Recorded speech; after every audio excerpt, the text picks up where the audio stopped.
morning and welcome to the Randstad Leader Connect. I'm Paul Dupuis, Managing Director and CEO of Randstad India. To many of you who are joining us today, welcome back to another session of the RLC. You know, over the past 7 months, we've hosted several webinars through different phases of this unprecedented crisis that we've all been going through. And it started with, if you recall back in March and April, we were talking about safety. How are we keeping our people safe, our organization safe, and of course ourselves and our loved ones. And the conversation gradually started to shift towards how can we start moving the wheels again. So we once went into respond mode, which was really about safety. Then we started to talk about productivity. Now we're talking about acceleration. So we're really in this third phase of reimagining what the world's going to be like. At the middle of this storm has been the life sciences sector, industry, so on. We have representatives here from various angles of the life sciences world, which is going to be very interesting because these are the folks who are really in the middle of the crisis, have been there since pre-day one, of course, straight through the first phase, on through into today. And we're going to talk about how organizations are navigating through this, but also get perspective on the way forward as India, the numbers continue to rise, but at the same time, India continues to accelerate. The economy is starting to bounce back and we're seeing some positive signs. You know, at Randstad, we adopted a simple mantra when we came into this crisis, that crisis brings opportunity. And the more leaders I speak to now in India, and every day I'm on calls with CXOs across the 4 corners of the country, across industries, there is a mood that from this crisis comes opportunity. Certainly the opportunity is about learning, about being more agile, and about the importance of leadership during times of crisis. We talked a lot about the intelligence quotient, and then we talked about the emotional quotient, and through this crisis, I think all of us have learned the importance of the compassion quotient, the new quotient that's been added to the very important characteristics of the effective leader. We talk a little bit about the Indian context, in particular in relative to the COVID crisis. At the beginning of the COVID crisis, India was relatively unknown as a market for things like PPE gear, N95 masks, and so on. In fact, the production capability was next to zero. Most of that was imported, and mostly from China. We just saw the news come out in the past couple of days that the government has now lifted the ban on exporting N95 masks because India has ramped up from a near zero capability, production capability, to producing 300,000 world-class N95 masks a day. And so the government has just lifted the restrictions to export. So that's quite a comment, and I think a compliment as well on the agility and the speed at which India moves. I'm not sure if many other countries in the world could do that. Same thing with PPE kits, testing, and so on. And we're going to hear about that today as well from our panelists. On that note, I'd like to introduce our panelists without further ado. First, we have Dr. Kousar Shah. He's the Group Chief Operating Officer of Akash Healthcare. Dr. Kousar is a seasoned healthcare business leader and administrator, nearly 2 decades of experience in managing large-size healthcare verticals. Presently, he's the Group COO at Akash Healthcare, AHPL Group, Super Specialty Hospital. Welcome, Dr. Kousar. And we have Mr. Anand K, the CEO of SRL Diagnostics. Anand comes with 25+ years of robust work experience in healthcare, deep focus on diagnostics and laboratory services in India, South Asia, Africa, and Middle East. Interesting markets. We'll look forward to hearing from him. Presently, he's the CEO of SRL Diagnostics. Welcome, Anand. And we have Mr. Anand Garg, the Director of Human Resources, India and South Asia with Becton Dickinson. Anand is an experienced CHRO with a unique blend of HR leadership, consulting, business experience, and top MNCs and multicultural settings. He's currently the head of HR for India, for South Asia, Becton Dickinson, and that's a leading global medical technology company. You're seeing that company in the news more and more recently. So on that note, gentlemen, again, welcome. Thank you all for joining us today. Before we get into it, I want to share one comment about something that we've been doing at Randstad with direct competitors in our industry. This is unprecedented. We came together several months ago with Adecco, Manpower, of course, Randstad, and we brought in India, GI, the GI group. These are leading staffing firms around the world.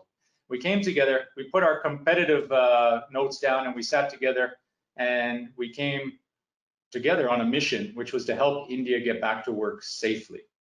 This was a global initiative that was launched with the support of McKinsey and the World Employment Confederation. Since then, we've launched this in India. We released a handbook which covers 7 sectors, and it's all about specific protocols. It's a lot of how-to, very pragmatic and based on clear takeaways that any organization can use today. After this webinar, everyone who has registered and attended this webinar will receive the link to this handbook, to download the handbook. It's open source code. It's owned by no one. It's owned by everyone, in fact. And we share that with you all, and we hope that you'll use it. Again, we all have a shared mission, which is to help India get back to work safely. And that includes the workplace, but also accelerating the wheels of the economy. So on that note, let's get into some questions. We have a number of questions that we're going to ask our guests, as well as we have several questions coming in, and we welcome you to send in questions as well. And we will share those if we have time. The first question will be for Dr. Kousar. The healthcare sector, especially the frontline workers, have been most stressed, facing burnouts and so on, mental, emotional trauma, as you commented before we went live here as well. What tangible actions were taken by your organization to protect the workforce, considering they are right in the middle of this crisis, protecting them physically as well as on the emotional level? Thanks a lot, Paul, and I must appreciate the entire Randstad team for organizing this very important webinar, because the topic is very, I would say, a very well-valued topic for the future perspective. So the question which you have asked me makes me to revisit some realities in my organization that happened a few months back. So just when the pandemic had started and the lockdown happened, we were trudging well, in fact, and we never anticipated what suddenly happened to us. I'll tell you what happened, and that actually gives a lot of learning to us, and maybe to as well to many more people who hear this. So in the month of April, till the time we were thinking that we are absolutely fine, there is no COVID positive case as a employee in the hospital. So none of the team members had come positive till that particular time. One fine day, in 124 hours time, I came to know 28 staff had come positive. 28 staff. So that, not only that, and then we replicated the test on some more people. In the next 24 hours, another 10 came positive. So that meant, in 48 hours time, we had around 38 people from our own team who came positive. That actually shook us. That shook us very badly and terribly. And that, as you can understand, that itself created tremendous amount of negativity in the system. And the media also came forward. They also started talking to us. But that was not so important for us. For us, more important was the emotional aspects of our own team members. I could see people's mindset going down. They were feeling demotivated. That, like, what is happening to their own people, basically. So anyway, the first thing that we did was to take care of these 38 odd people who had come positive. So what we did, we came to know that many of these people who were supposed to be quarantined at home or so were not really the people who had appropriate accommodations available at home to be isolated one specific room in their home, basically. So they approached us. So immediately our entire team swung into action, and we almost bought over two of the OYO's building, which are adjacent to the hospital.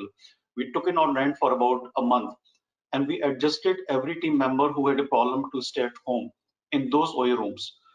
And in those OYO rooms, everything was given free of cost from the hospital side, whether it is medicine, whether it is the meals or any such thing which they required. So that itself gave very positive signs and signals to everybody who was a part of the team and who had not come positive, but they were just wondering what the organization will do for these people. That immediately gave them that confidence that yes, organization is standing behind you. That was first part. But I could not take rest at that particular time only. I wanted to understand how did this happen. So I dug deep. Basically, I told my teams to understand what are these people and who are these people, what is their function. As a surprise that came to me, all of these people were actually back-end people. They had no interaction with the COVID positive patients. They had no interaction with any of the patients for that matter.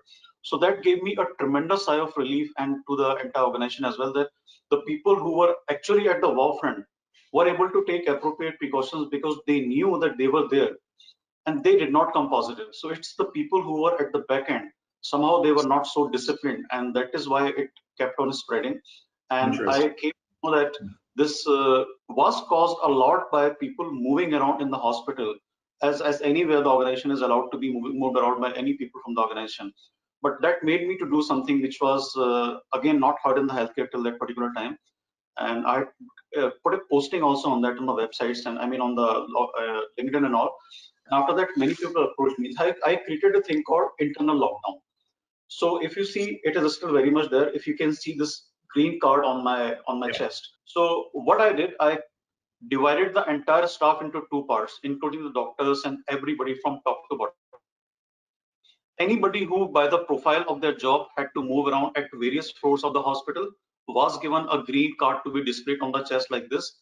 And anybody who had a secluded area of the duty, let's say, for example, a nurse who comes to third floor ward, is supposed to be staying there only, come on the duty, be there, and then leave from there only. Instead of those people being allowed to move around the hospital and kept on spreading the things, those people were given a card with their floor specified. And the guards were clearly told nobody should be allowed to mix around if they don't have that specific floor mentioned on their chest. That, you will not believe, Paul, that created tremendous amount of discipline, and we created flying squads basically. And those people were the people who were just roaming around, seeing who's following the discipline, who's not following the discipline, and that used to come to me or to some other higher level. And they used to be very small. It's self-monitoring, right, and self-regulation as well. I just want to jump in, Dr. Kousar. I think that the story you told right now is a great example of the compassion quotient I just talked about. The organizations that are going to accelerate through this crisis and beyond are the organizations that have taken care of people. There's this term called psychological equity. So it's an emotional connection that you build to an organization, and it's happening right now. The companies that are caring for the people are building it. I'm just going to go on. We'll come back to you later, Dr. Kousar. Thank you so much for that. Those points. Sure. On to the second question. This is a question for Anant. What were the organizational challenges across the different segments of your workforce, and what unique measures are you embracing to adapt to this new world or this new normal? Yeah, Paul, it's been an interesting journey, and I had some learnings personally that I want to share with the audience as well. I'll reflect a bit on the past and then focus on the more pertinent aspects of what's next, right? What is the way forward? So if you look at the medtech industry, contrary to popular perception, we have been hit as much as anybody else. We had three sub-stories within the companies. We had the biggest hit aspects, which were in sales and service, the customer facing, the field force, which had the most disruption. We had a moderate impact in our manufacturing and supply chain because of being an essential commodity. We were able to function, but we did have some glitches, in the supply chain, back end and front end. And third, stream of our workforce, which is the office-based staff, corporate functions. Those I would say were the least impacted. They were not able to go to office, but they're able to work very effectively from home. So we had to actually tailor our strategies for these three segments of the workforce very differently. Now, coming to the more pertinent aspect, which is what next, right? And as we recover, there is this paradox we are navigating. On the one hand, we have 80,000 cases in India. On the other hand, we are hoping for recovery and getting back to normalcy, right? And this is the typical Indian, right? You can't keep us locked down at home. We need to get back to work and get the economy back in action. The way we are doing it is what I call the AND strategy, right? A&D. We have to do business and we have to keep our people safe. Right? It's not a choice anymore that we can do one or the other, right? And there have been, we have divided our strategy into 4 pillars. We navigated the individual mental life cycle, so to say. And as we are asking people to return to their workplace or return to the field, people are going through 4 distinct phases mentally, right? The first phase is of motivation. They need to convince the families and themselves to be able to get back to meeting doctors, healthcare professionals, coming to office, whichever way it is, right? That's the first motivational barrier that we need to cross. The second piece is around awareness. Okay, now I want to come back. What do I need to do? What is the protocol? What are the safety measures? And so on and so forth. The third aspect is around support. How does the organization policy support me? And the fourth aspect is around enablement and backing up. For example, if something goes wrong, what happens, right? And I'll give you one example on each of those as a learning as what we're doing, right? On the motivation piece, we are constantly sharing stories. So every day we share one story of one individual in the company who has gone out, successfully navigated the environment and being able to serve patients and customers. And that triggers, effect on others, that they get the encouragement and motivation to replicate the same. On the awareness, we're creating protocols, FAQs, constant communication, town halls with our workforce. On the enablement, we are trying to do policy exceptions. We are trying to give people reimbursements for them to travel. We have like state-of-the-art facilities in our office. If somebody wants to come to office from a safety point of view, we're doing roster and so on. And lastly, what we calling support is we have your back. In case something goes wrong, we have really stepped up our insurance policy. We've actually created a complimentary COVID top-up cover for our employees. That if you get COVID impacted and if you get hospitalized, the organization will take your treatment up to a certain amount, and that's quite sufficient, right? So a combination of these four measures is giving people the motivation and encouragement, and we are seeing that almost 30-40% of us are back in field or work, and we are really hoping for a good recovery in the future. So the AND strategy and going through these four stages of life cycle and interventions at these are really helping us navigate those challenges. That's really interesting, Anant. I have a question as a fellow leader of a multinational company. These strategies that you put in place before, did they come out of India or part of these from global? How were they born? This is fully indigenous. It's fully make in India. Yeah, I mean, I don't think any other country right now is facing the kind of situation that we are facing, right? Most countries have navigated that already in the past. True. And this situation and the scale is really unique to India right now. So we have to think creatively a little bit. Yeah, agreed. No, I kind of anticipated your answer. And I would say certainly for Randstad as well, many of the ideas that were born in India, in fact, have now been exported to the rest of the world of Randstad. You used a word that I'm very passionate about. We talked about it before we went live today, right? About leadership in this new world. And I'm a strong believer that it's heavily focused, of course, on compassion, but also enabling. You talked about enabling. I think all of us need to realize now it's about enabling. And both you and Dr. Kousar also mentioned about we've got your back, we have your back, we will care for you. So important right now. Let's move on to the next question. This is for Anand. What are the key shifts to workforce management and the new ways of working in the post-COVID-19 world? How do you keep your employees motivated during these testing times? Thanks, Paul. It is indeed being testing times, literally, for a lab like us, SRL being one of the largest lab networks in the country. So it's all the way, it's testing times. We've been at the forefront of the COVID war, we can say, in terms of gearing up our workforce to start the testing. When this pandemic came through, so we were aware of it from January, but whether it will really hit India or not, we were thinking of it like it could be something like a MERS or a SARS, which would be in China, which would be seen somewhere else. It would never come to India. So it was always there was that situation at that point of time. But then when it suddenly hit, and there was a lockdown and things were very different from the end of March, and especially the first 3 months of this financial year. So we have been seeing that our employees had to put in a lot of effort because we are in the essential services industry.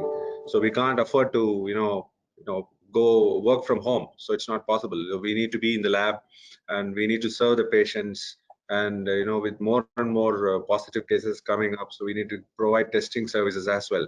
So we need to support government by setting up more labs, getting the labs up, or getting them ICMR approved, NABL accredited. So it was a huge process, and our staff, had really rallied around and, created a great sense of commitment and dedication to the whole thing. So, but how do we keep them really motivated during these testing times is something which is unique for our industry, because, we have these doctors, phlebotomists, the paramedical staff and other support staff who had to leave their homes. They had to stay out of their homes for many days during the lockdown because they had to provide the service at the lab. And there was always this panic about, since they're not just handling COVID patients, they are directly handling COVID samples. And we were seeing positivities of 30%, 40%. And there's always a panic, among the family members that, my child is working in a lab which is doing COVID testing. So that is, that puts a sort of a, it's very difficult for them to let their children go and work in such places. So we have managed that, to educate them and convince. Very, very little history of lab being a source of infection, because naturally when you're working in a lab, you take all the adequate precautions. It's usually from the community they get infected. They never get infected in a lab. So that's one important thing. And another thing is, as a large organization with a sales team, we have about 500, close to 500 people who are working in sales who are on the field. So this is a whole new setup for them. It's a new normal for them, where they have to work, how do they communicate with the doctors? How do they reach out to their customers? How do they make their selling happen, and how do they continue their services? So it's like, we had to do a lot of webinars, retraining programs for them, and they also started connecting with the doctors more through e-platforms. And we did a lot of CME programs with the doctors, which were through webinars rather than, direct CMEs. It was very interesting to note that when you actually organize a CME in a hotel, you end up getting hardly 50-60 people, but when you host something on the web platform like this, you end up getting 200 to 300 doctors who attend these programs. So I think the new normal is quite encouraging and it's good for us.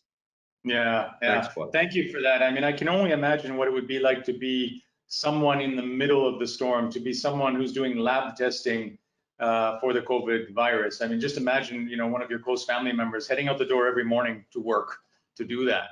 I can imagine the stress in the homes as well. But yeah, my compliments for taking all measures to keep your people safe, because these are the heroes right now. The people are out on the front line right now. So, and Paul, I talked about oh, go ahead, Anand. Go ahead. I like the way, Anand, you put it, that on the one hand you were testing, and on the other hand you were being tested, right? So, interesting way of putting. Yeah, it's really well said, actually. Yeah. I mentioned at the outset today about the phases that I believe we've gone through, and we've heard about the 3 R's. Perhaps you've heard this story. First was respond. In a time of crisis, we responded. We all responded in our own way. And human nature is such that it's fight or flight, right? And so we all went into our caves, which was the right thing to do. We made sure everyone was in their cave, in their home, safe. That was the first response. Then we got everybody connected. We made sure our people were connected. Then we started to engage, and all kinds of great stories, again, being born out of India. I can tell you, working for a global company, nothing compares to the engagement activities I'm seeing in companies like yours in India. It's incredible. And those have been taken to the world. But then, the recovery part was really about engaging and then getting off the heels and more onto the toes. How do we start moving forward? And then the third phase is what everyone's talking about now, is reimagining. And you might define that as recreating, as moving forward, as accelerating, and so on. And this reimagining theme is very important for the healthcare industry as a whole. When we talk about systems and services, the word digital comes up more and more. If you just think about telemedicine, the concept of telemedicine, I can tell you, coming from Canada, where if you live in a small town and there's no hospital, well, the nearest hospital, it could be a 10-hour drive away in northern Canada. It's quite common to consult a doctor via telemedicine, but that's on a very minor scale when you talk about globally. In India, we've gone from very low usage to it being quite common. In fact, some folks that I know who have unfortunately come down with COVID, living in big cities, have not had to go to a hospital. They've been tested at home by the visit, and then they're doing all their consultations via telemedicine. And the system's working great. We know that a lot of the larger hospitals in India have adopted it fully, again, from almost a zero start to having something robust in place. So there's big potential there, of course, along with other things around IT, around healthcare technology. And I'm very interested to hear about maybe reimagining as the theme, about the future, and so on. So let's talk about that. Dr. Kousar, the COVID-19 crisis has brought the need for this scalable, agile, digital healthcare infrastructure. In a country like India, I can only imagine the challenges, of course, of doing it.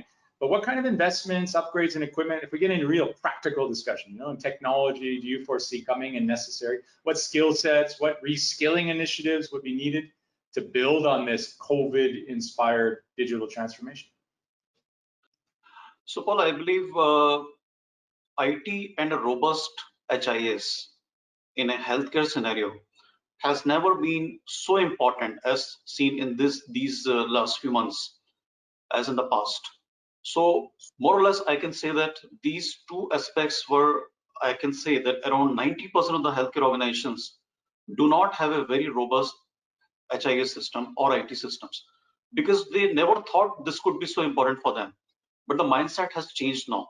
And this pandemic has seen that both ways, like from the IT companies and software companies as well, and from the healthcare companies as well, there is a tremendous focus on these two aspects to be developed now for the future course of time. Now, because during this time, a lot of companies who did not have a robust HIS system faced a problem because there had been a lot of dependency on the teleconsult. But if this is not mergeable with the teleconsult software, it becomes a very not so good an exercise, because you cannot analyze for the future. You cannot make any future strategies if there is no analysis then. So that mergeable software, which has a very robust system in terms of being used as a teleconsult or any such thing, is a need which will be much more in the future. And this may actually increase the IT cost in healthcare. So because healthcare was never so comfortable with IT, so it was only at a, I would say, a step-brotherly treatment in terms of costing. But now this will be a good cause for healthcare to look at, and it will be an investment worth it. Now coming to the reskilling, Paul, I think doctors, especially the older lot, had never been comfortable with IT or software. And me being a doctor, I can say we were never trained on this. So whatever the skills we have acquired as per the usage as we started our professional journey. But even till date, the people who are clinically practicing, especially the older lot, they are not very comfortable with that. That mindset is changing now. That mindset is definitely changing. I have seen many such, old doctors and people who have been from old school of thought coming forward that please give us a training on these softwares, which we have been doing now. Looking from reskilling perspective, now I think we have already started doing this, that when we are hiring a new person now, we do check on the IT skills and tech savvy personality, even of the medicos now, which was never the case in fact, because we have realized this is something which is going to be a requirement in future and the times to come. So this has been added as a credentialing parameter to the people who are being, taken into systems now. Even if they are zero on that, but if they have mindset to learn into it, we are absolutely okay and open to hire such people. I think one gap which is yet to be filled is that has to be coming from the government sides, because I see a tremendous amount of gap. There has been absolutely no planning as such, I can say from the government perspective, that in the medical college curriculums, there should be an addition on the focus on IT knowledge as well, other than the clinical knowledge. So while the clinical knowledge should remain the focus area, but there has to be an additional subject, as may not be something linked to your passing the entire medical college course or so, but this must be focused at. I think that is a long-term planning which we must start today itself, and only the authorities can do this, because they'll be preparing doctors and the medicos for future in such a way that tomorrow when this need keeps coming up and keeps arising more and more, there will not be a shortcoming which we have faced in the today's time. That's thank you for that that example. I think I would agree with you based on what I see. Let's say out in India, when I talk with leaders across industries, by the way, not only in this particular industry but across industries, we talk about the skill gap in India, and certainly the government with Skill India initiative, I think, is on the right track. But there has to be a stronger connection between the institutions that are educating the workforce of the future, preparing them, and the companies that are going to be hiring them, because there is a gap on what's being taught in schools versus what's needed in the market. I absolutely agree. The agility, the ability to learn moving forward will be a very important skill for anyone, and particularly the IT savviness is also important. The good news is that India already has a pretty sizable IT trained labor pool. And these tend to be the more agile people. So we need to have programs, skilling programs in place to enable them. I'm also proud to announce that at Randstad, we just launched something called the Randstad Skilling Academy in India, first one in the world. On that notion, I'm very passionate personally about this. I think this is the missing link in India. It's a huge growing workforce, youngest workforce in the world. 1 million people enter the work age population in India, 19 to 59 zone. 1 million people every month. There's no country in the planet that can compare to. The average age is 29. So it's important that we prepare these young folks for the future. And this, by the way, is a huge industry, as we talked about earlier, multi-billion-dollar opportunity for India, and I think India can play a role at the front of it. So thank you. I'd like to talk a little bit about this exponential improvement, unlocking the opportunity, because again, crisis brings opportunity. And certainly I liked your example, Anant, in the middle of a massive crisis, meanwhile you're growing, and how do you explain that to your head office? There's something about India where people say, okay, enough, let's just get moving again. Let's make it happen. Maybe it's a spirit of Jugad somewhere in there, I'm not sure, but anyway, things are moving forward. So let's talk a little bit about that. you think about, for example, imports, some latest data I have here says that India imports 70% of its API, 86% of the material manufacturing of medical devices comes from China. Highly dependent on China, and certainly highly dependent on other markets for key materials. So there's an opportunity now, which is reducing that reliance on other countries and doing it on our own, I said, as India. But it does raise that issue of there's maybe the infrastructure that can be put in place, but you need to have the pool of skilled or semi-skilled laborers that can then deliver on this, because we're talking about a huge opportunity, but also challenges that come with it. So it does connect with the last question, but I'd like to ask Anand a question on this. With the increasing focus on import substitution, saying reducing our reliance, right? Focusing more on making India in this sector. How do you see the recruitment landscape panning out in the future? I think Anand might. Yes, providing cost-effective solutions. Providing cost-effective solutions has always been a big challenge, and as you know, in this industry of in vitro diagnostics as well as in medical diagnostics, we are dependent on 80% of our requirements through imports. So this puts a lot of stress on our system because even while the pandemic started, it was like many of the supplies were not available because the international cargo, international shipments were not happening. So that is when we talk about Make in India, that's going to be a very big shift in terms of if we can source more equipment, more reagents for our testing within India.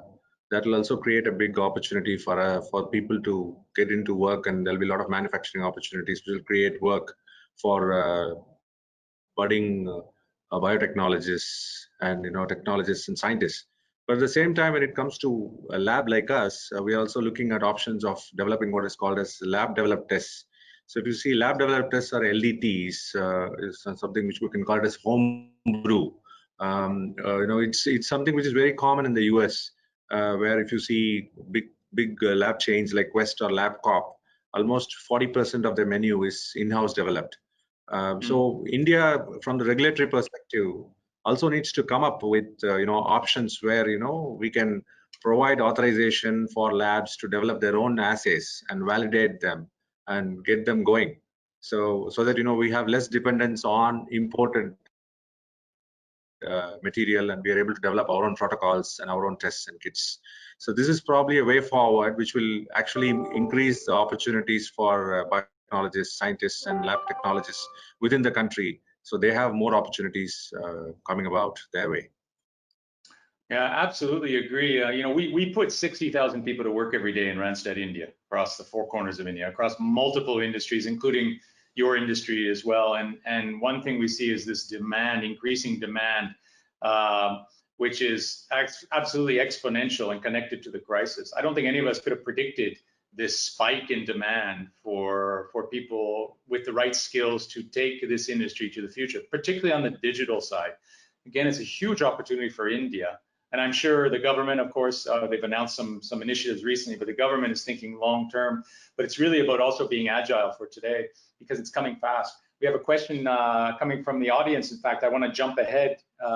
One just came in, and I'd like to share this with you all. It's kind of connected to this. This is from Deepak Gadekar from Voltus Limited. He's the VP of HR. Question is, India holds tremendous promise as a worldwide destination for healthcare and healthcare tourism as well. What are some things that we could do in India to accelerate on this, to make India the destination for healthcare and for healthcare tourism? This is for everybody. Who would like to give it a shot first? Can I? Go ahead, Dr. Kousar, go ahead. Okay, so I'll take a shot at this. I think, yes, definitely there is a tremendous opportunity in terms of scaling the business coming from overseas to our country. The sad part is it is not an organized sector till date. So I think somewhere that organization level, the organization is definitely there, but the sector has to be organized from regulations point of view, which is grossly missing right now. At the same time, while we do have a focus on this, even from the government perspective, but the regulations about this is grossly missing, and this is being done at a very, very, I would say, a tout level type of a thing. The organized bodies are still missing in our country who can get this business to us.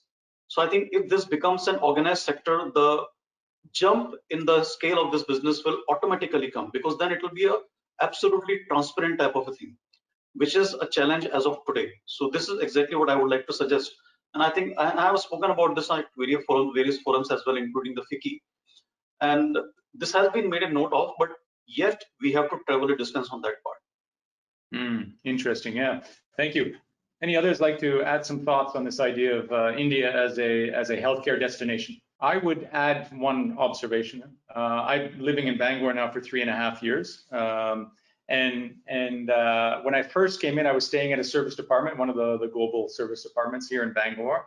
And I was surprised to see that the large majority of guests in this service department were people coming from the Middle East for healthcare, coming to India. And I got to know some of the folks and found out that this was an entire A to Z package that was prepared for them, sold to them in the Middle East, places like UAE and other countries.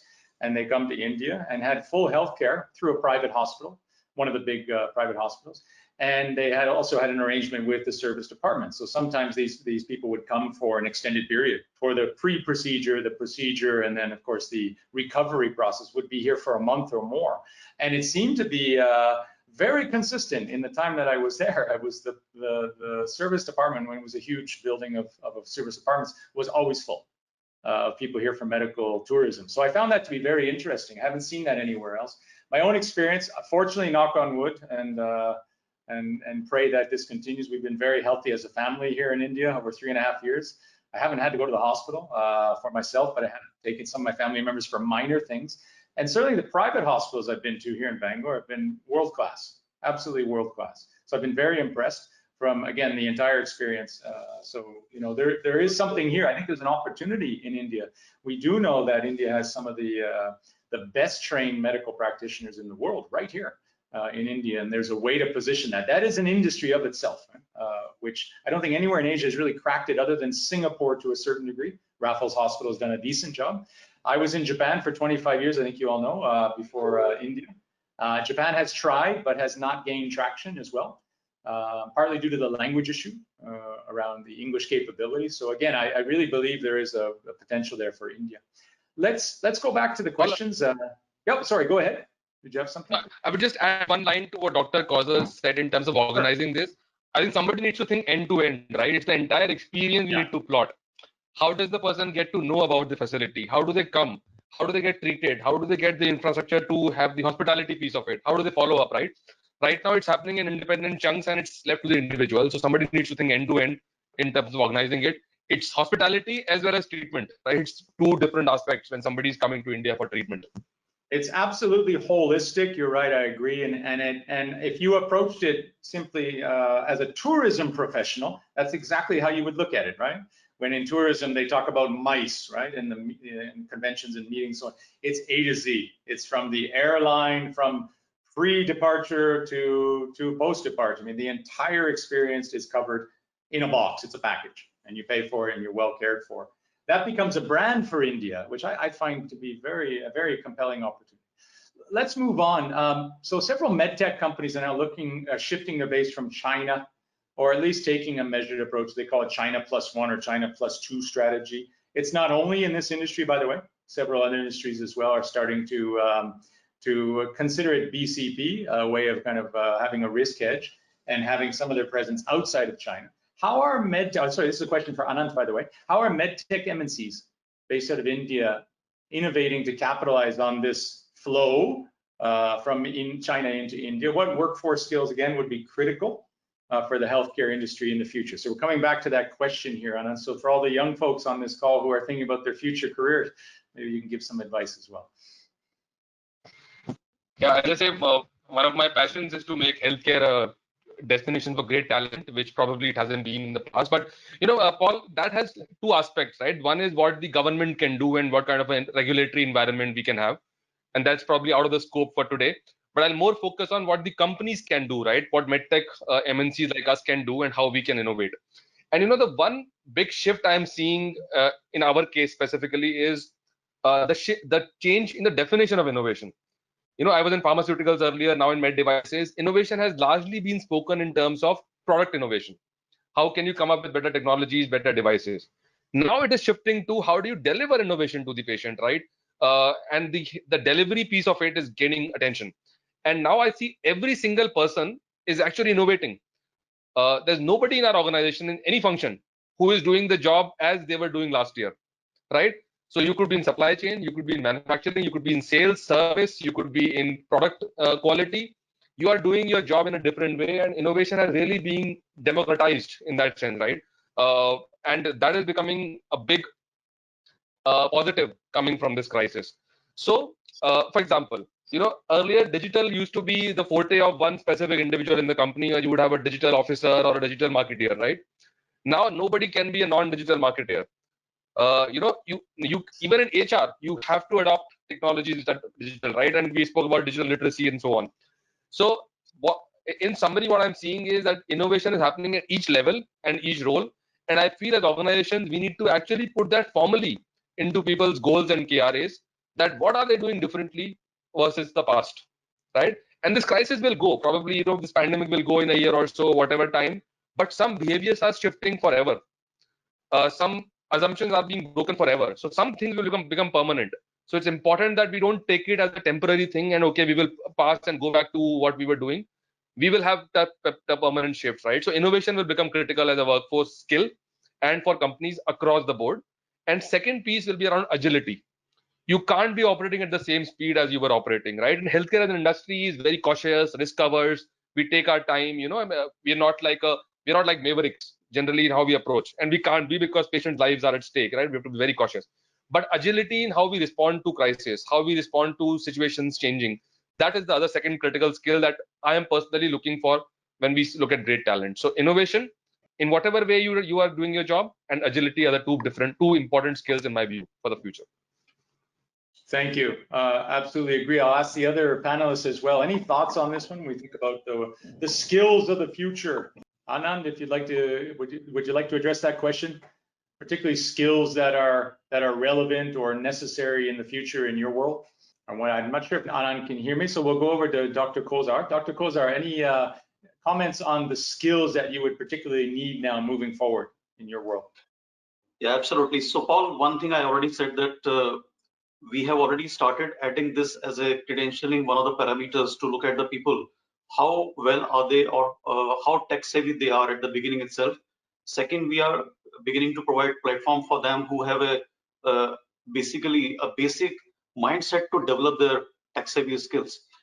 One more important thing is that we need to be looking at, not only from this perspective, but also from features perspective, where, any pandemic which is currently a pandemic will become endemic, and this will continue to be with us. This will never go away, in fact, for that matter.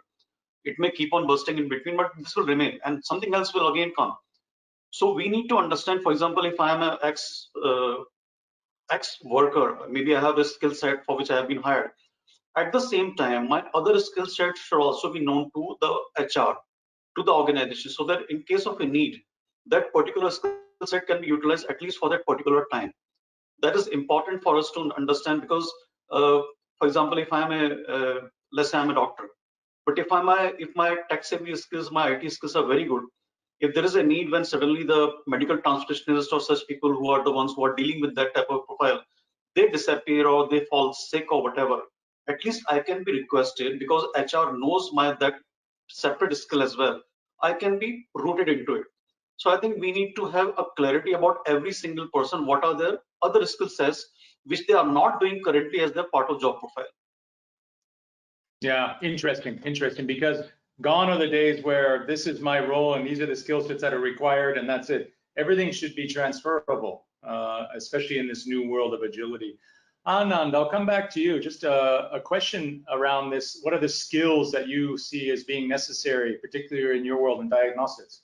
When it comes to diagnostics, what we are seeing is that with this pandemic, what has happened is we have opened, all the labs have opened a lot of molecular biology labs across the country. So what we found was certain things which were earlier considered esoteric, certain things which were considered rare testing, which happens only at a few labs across the country. Today, both the government and the private sector have created close to 1,000 labs across the country, 1,000+ labs.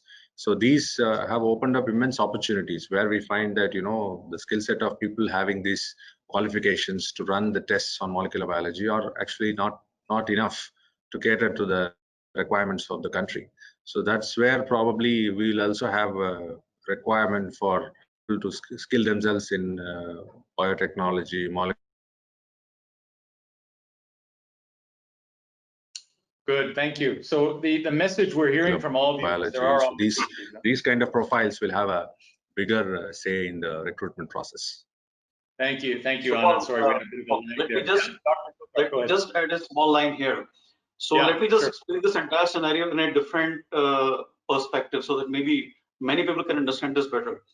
Till the time one-day cricket and the IPL did not become a norm, the teams which were very good in Test cricket, they were not winning it. But as they realized, multitasking, or what we call in the cricket as all-rounders, are the run-of-the-mill, are the requirements. So the teams which created more all-rounders, they became the victorious. So they started winning because they had from 1 to 11 the people who can actually fight the battle. So similar way the industry is going to be going through. Every industry which will have more multitasker and more all-rounders, that will be a victory. Interesting. Yeah, that's also a great example. We see that with certainly in sports as well. Agility always comes up when you talk about all things being equal. The team with agility tends to lead the way, right? Yeah. There's lots of questions. My WhatsApp is buzzing, I must say, and we've got quite an audience here. Well over 500 have registered for today's event as well, and we've got lots of questions coming in. Unfortunately, we are coming near the end of the time, but I had an interesting question that I'd like to throw to you now. Maybe a bit controversial, but feel free to offer your opinion on this one. So this is, I won't, actually, I'm going to mix in my own question here, but part of the question is from Sri Krishna Babu, who's the Director of HR, Forbes and Company Limited. And the question is really about how well are we equipped in cities, big cities or remote areas in coping with the unexpected? What has this whole crisis taught us about our ability in India to respond and to cope with a crisis like this one? And are there any, and this is a question for me, any thoughts on things we need to fix or rehaul or reimagine in terms of the healthcare system in India when you talk about public and private, for example, just from a macro viewpoint? So first of all, what have we learned on our ability to cope with the crisis overall in the healthcare system in India? And then secondly, what needs to change moving forward? Who would like to take this on? Anand, go ahead. Yep. Let me go ahead. I think first thing we learned, is to have a crisis management plan. In India, we take things in our stride, right? And we're not that worried about a lot of things. But one thing it taught us is that everybody in every organization, wherever you are, you must have a crisis management and a response plan, right? And that it's typically limited to, we have earthquakes and fire drills, we have in every company. But a pandemic, nobody had a pandemic plan.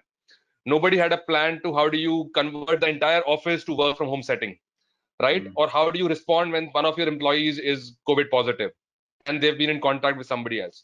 So the one big learning that I had, and I would encourage everybody in the audience to go back and say, do we have a documented crisis management plan? And is my team trained on that plan to execute on the ground? It's not just a manual, somebody somewhere in the shelf, but have we practiced it?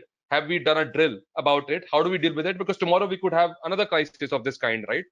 Will we again struggle and just try to invent, or will we have learned from this situation? That is the one big learning I had. Yeah, interesting. Absolutely agree. By the way, BCP, before COVID, if you said business continuity planning, most of us would have thought about IT. Are the servers working? So we know that BCP is not about IT. It's about people. It's all about people. Others, would anyone like to add some thoughts on these questions?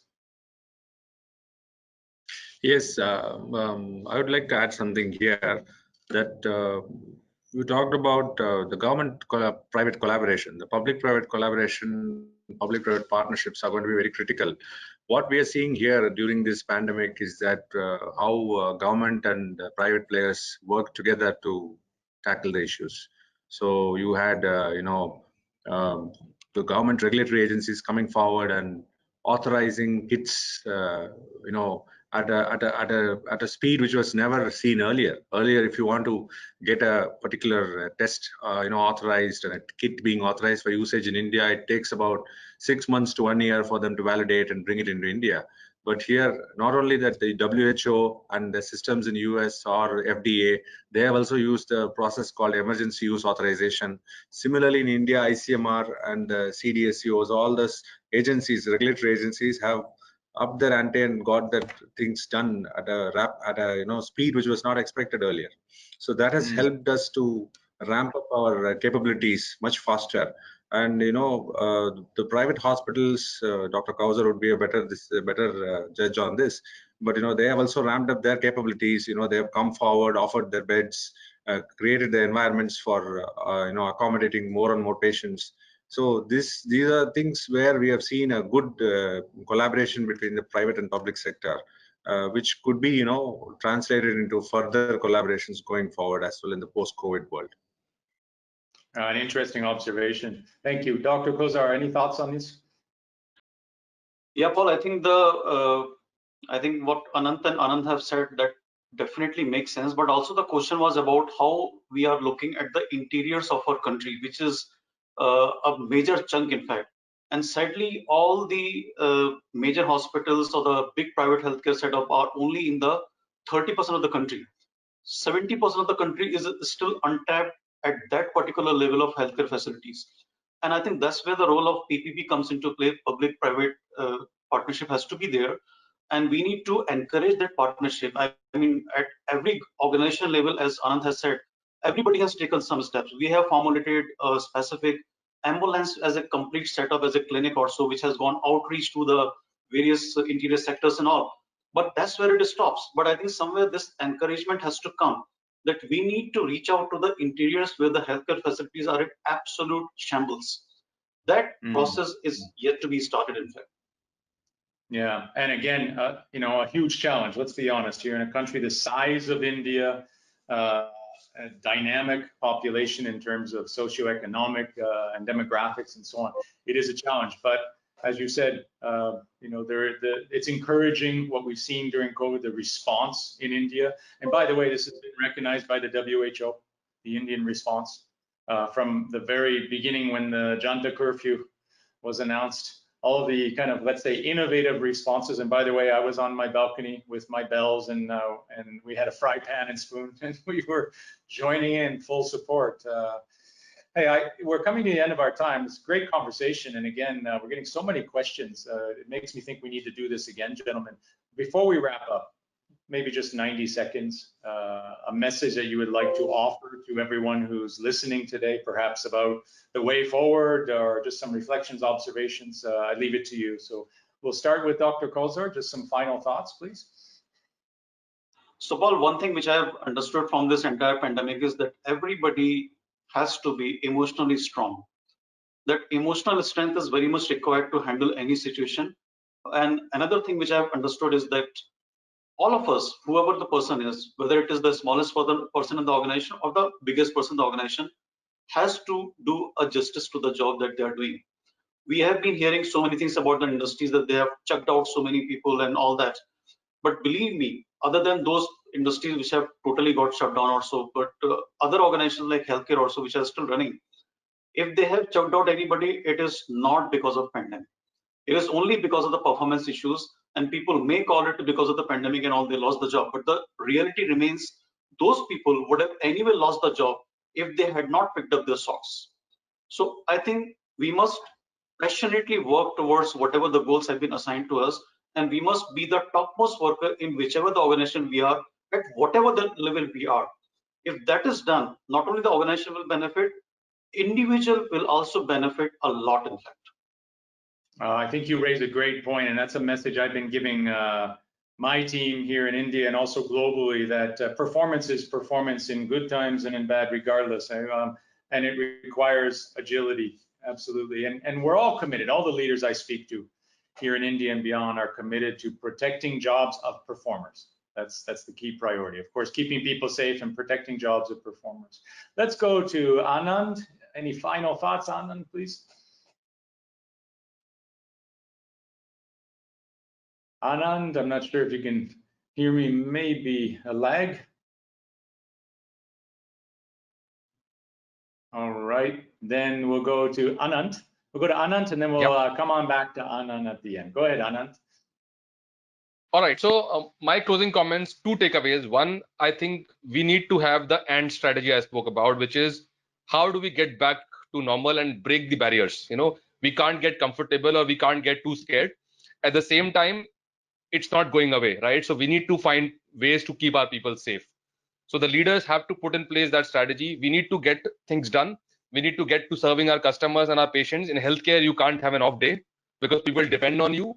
At the same time, our people's safety should be our first priority. We can't expose them, which naturally they're exposed as a part of their job. But we need to put in place the investments. We cannot cut there. We have to put them the right PPEs. We need to give the right policies, the distancing, whatever else is required. We need to prepare our organizations. That's the first key takeaway. And second takeaway I have is let's not waste this crisis, right? We should capture and document our learnings from here and see what we can replicate even when there will be no crisis. And if unfortunately we have another one, that time we should not again have to reinvent. So all of us should reflect and somewhere capture in whatever way, document that these are the learnings that we had, these are the ways we have innovated, and this is what we will continue even if the pandemic goes away. Those are my two takeaways, I would say, Paul. Yeah, again, I think we are all aligned on this call today, and certainly, again, leaders I speak to, it's always about safety first. Huh? In good times or bad, in challenging times or not, it's always about safety of our people. And of course, we didn't talk much about mental health. We talked about physical safety, but mental health as well is equally important. As we know, this is a marathon we're in here, and so I know a lot of organizations are focusing on that. And that could be the topic of a future conversation that we'll have here. So I'll wrap up now going to Anand. Anand, can you hear me okay? We had a bit of a lag there. Okay, yes. Good. Anand, yes. If you can just offer your final closing comments and thoughts, over to you. Thanks, Paul. So I think this pandemic has created a sort of a new normal in terms of how we work. So whatever we talk about digital transformations in various industries, I think in healthcare, this pandemic has actually hastened the scale of transformation that happens in digital technologies. So whether it is the doctors adopting to telemedicine in a big way, which they resisted so much in the last 3 years, how they have taken it up, and how even people how they have been accessing healthcare through apps, through websites, and even ordering for tests is happening through the apps. The doctors have given up on the physical requests, and they're now doing electronic requests for tests. So there's a lot of things which have changed, which is actually improving the way we work.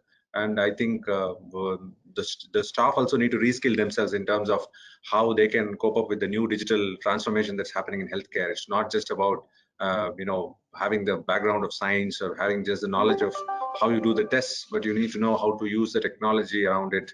That's going to be very critical for the new age workforce that is going to be in place. So safety is going to be a very big priority, not only for employees, but also for the patients who come and access the healthcare facilities. So there is a lot of shift towards where hygiene is becoming a very big quotient, and people preferring more of home-based services. So we're seeing a big uptick on home collection of blood samples. And we are also seeing a lot of home-based services like requirements for basic diagnostics and basic healthcare services going to home. So these shifts will trigger in a more, requirement of workforce in the healthcare, which is more agile as well as which is able to cater to the newer demands of this industry. Yes. Thank you. Very well said. Thank you to all. My final comment is about safety again, a message that I think we all agree upon. And when the Janta curfew was announced way back, there were about 500 cases in India at that point, and they were rising rapidly, and we were all very, very afraid. So we all became vigilant, and all of us wore this mask. Huh? We were sure to have the mask on, and we made sure our loved ones had the mask on, and we made sure our organizations, all of our employees had the proper gear, starting with masks, and we all kept our masks up. What's interesting and even a bit ironic is that as the numbers continued to rise in India, the masks started to come down. And I think Governor Cuomo in New York said, remember, the mask is not a chin strap. The mask is a mask, right? So let's all make sure we wear the mask. We do know that these precautions, these simple precautions that have been recommended by all ministries of health, by the CDC, by the WHO, by doctors and so on. I would say by people with common sense as well, that if we take precautions, we can reduce the risk. And it's so important that we do it together here in India and beyond. On that note, I want to thank you all for joining us today. Our panelists, thank you again, Anand, and Dr. Kousar, for a very engaging conversation. I'm getting a lot of comments, by the way, in my various technologies that's sitting in front of me here, chats and so on. People are really enjoying the conversation. We've had a full house from beginning to end. On that note, the Randstad Leader Connect forum continues. We launched this, in fact, pre-COVID days. It was originally a roundtable kind of discussion where we would meet together in a place, and I was traveling the country to places like Kolkata and Mumbai and Delhi and beyond, and having these conversations. But we've taken it virtual, and I'll tell you, in the past 7 months, we have had leaders from around India and across borders, in fact, around the world join us. We've had more than 20,000 people attend our webinars here at Randstad, and it's a real, a real compliment to everyone for your interest and your support as well. One of our objectives is to offer some takeaways every time we have a webinar. I've gotten a lot of notes, by the way, from your comments today, so thank you, gentlemen. Some things that I will take away from today, some learning. And also, as I mentioned earlier, for everyone who registered for today's webinar, you will receive the link to download the handbook, which was created as part of the Alliance, helping India get back to work safely. So that's coming soon. Keep your eyes on your email. Again, thank you all for joining us today, and keep your ears and eyes open for more news on our next Randstad Leadership Connect webinar. Wishing you all a great day, and most importantly, stay safe. Thank you, gentlemen. Thank you for joining.